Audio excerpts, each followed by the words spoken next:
వైకుంఠపురం దేవస్థానంలో జరుగుతున్న కళాన్యాసపూర్వక శిఖర ప్రతిష్ఠ మహోత్సవంలో రాష్ట్ర మంత్రి నాదెండ్ల మనోహర్ పాల్గొన్నారు. ఆలయ శిఖర కలశానికి అభిషేకాలు నిర్వహించి స్వామి అమ్మవార్లను ఆయన దర్శించుకున్నారు. తెనాలిలో ప్రసిద్ధి చెందిన శ్రీ లక్ష్మీ పద్మావతి సమేత శ్రీ వెంకటేశ్వర స్వామివారి వైకుంఠపురం దేవస్థానాన్ని రాష్ట్ర ఆహార పౌర సరఫరాల శాఖ మంత్రి నాదెండ్ల మనోహర్ బుధవారం సాయంత్రం సందర్శించారు. దేవస్థానంలో సోమవారం నుండి జరుగుతున్న కళాన్యాసపూర్వక శిఖర ప్రతిష్ఠ మహా సంప్రోక్షణ కార్యక్రమంలో 3వ రోజైన బుధవారం సాయంత్రం ఆయన ముఖ్య అతిథిగా పాల్గొన్నారు.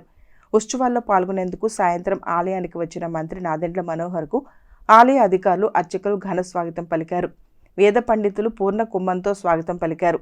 ఈ సందర్భంగా ఆలయ శిఖరాన్ని దర్శించుకుని స్వయంగా కలశాభిషేకం చేశారు.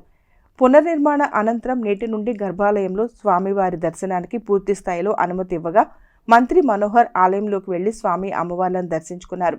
వేద పండితులు వేద ఆశీర్వచనాలు అందజేశారు. అదేవిధంగా మహాపూర్ణాహుతి కార్యక్రమంలో పాల్గొని ప్రత్యేక పూజలు నిర్వహించారు. ఆలయంలో జరిగిన అభివృద్ధి పనులను మంత్రి మనోహర్కు సహాయ కమిషనర్ ఎం తిమ్మానాయుడు వివరించారు.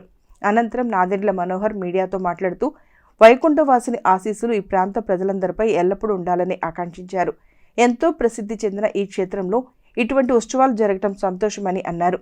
ఆయా కార్యక్రమాల్లో సహాయ కమిషనర్ ఎం తిమ్మానాయుడు, పాలక మండలి చైర్మన్ కొంబం సాయిబాబు, సభ్యులు, అర్చకులు, పట్టణ ప్రముఖులు పాల్గొన్నారు.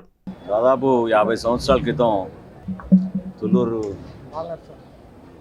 నరసింహ గౌడ్ గారు, వారి కుటుంబ సభ్యులు వాళ్ళందరూ ఆ రోజున వాళ్ళు వేసిన ముందడుగు భక్తి భావంతో ఈ ప్రాంతానికి మంచి ఆలయం తీసుకురావాలనే ఆలోచనతో స్వామివారి ప్రతిష్ఠ జరిగినప్పటి నుంచి కూడా అభివృద్ధి కార్యక్రమాలు అనేది నిరంతరం జరుగుతూనే ఉండాలి.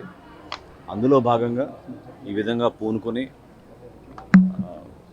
ప్రభుత్వాలు ఆలోచించిన మేరకు దాతలు ఎక్కువగా మన ఆలయానికి ఆశీర్వదించారు. నిజంగా మనస్ఫూర్తిగా వారందరినీ కూడా ఈ సందర్భంగా నేను ప్రభుత్వం తరఫున మన ప్రజల పక్షాన దాతలందరూ కూడా మరొకసారి వారికి ప్రత్యేకంగా ధన్యవాదాలు, నమస్కారాలు.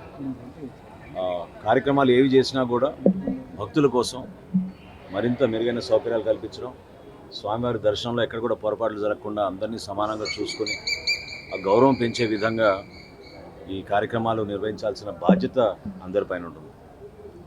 ఈ రోజున ట్రస్ట్ బోర్డు సభ్యులు, చైర్మన్గా ఉన్న సాయి వీళ్ళందరూ కూడా ప్రభుత్వం నుంచి మనం చేయాల్సిన కార్యక్రమాలని గుర్తించి, అది కేంద్ర ప్రభుత్వం నుంచైనా రాష్ట్ర ప్రభుత్వం నుంచైనా నిధులు సేకరించి మరింత అభివృద్ధి కార్యక్రమాలు ఖచ్చితంగా చేయాలి. ఎటువంటి పథకాల కింద మనకి కార్యక్రమాల్లో మనం నిధులు తీసుకురాగలుగుతామో అవి గుర్తిస్తే తప్పకుండా రాష్ట్ర ప్రభుత్వం, కేంద్ర ప్రభుత్వం ఉన్న అందరితో కూడా మనం మాట్లాడి రాబోయే రోజుల్లో ఈ ప్రాంతానికి మంచి అభివృద్ధి కార్యక్రమాలు జరిగే విధంగా మనం చేద్దాం. మన ఆలయాన్ని ఇంకా అభివృద్ధి చేసే విధంగా 100% అందరం కూడా సహకరించుకొని ముందుకెళ్ళాలని మనస్ఫూర్తిగా కోరుకుంటూ, అద్భుతమైన కార్యక్రమాల్లో భాగస్వాములంగా మేము పాల్గొనడం ఒక అదృష్టంగా భావించి స్వామివారి ఆశీస్సులు మనందరికీ ఎల్లప్పుడూ కలగాలని, ఈ ప్రాంతం ఎప్పుడు కూడా సస్యశ్యామలంగా ఆయన అనుగ్రహంతో అద్భుతంగా ఎదగాలని, మన ప్రాంతానికి పూర్వ వైభవం తీసుకొచ్చే విధంగా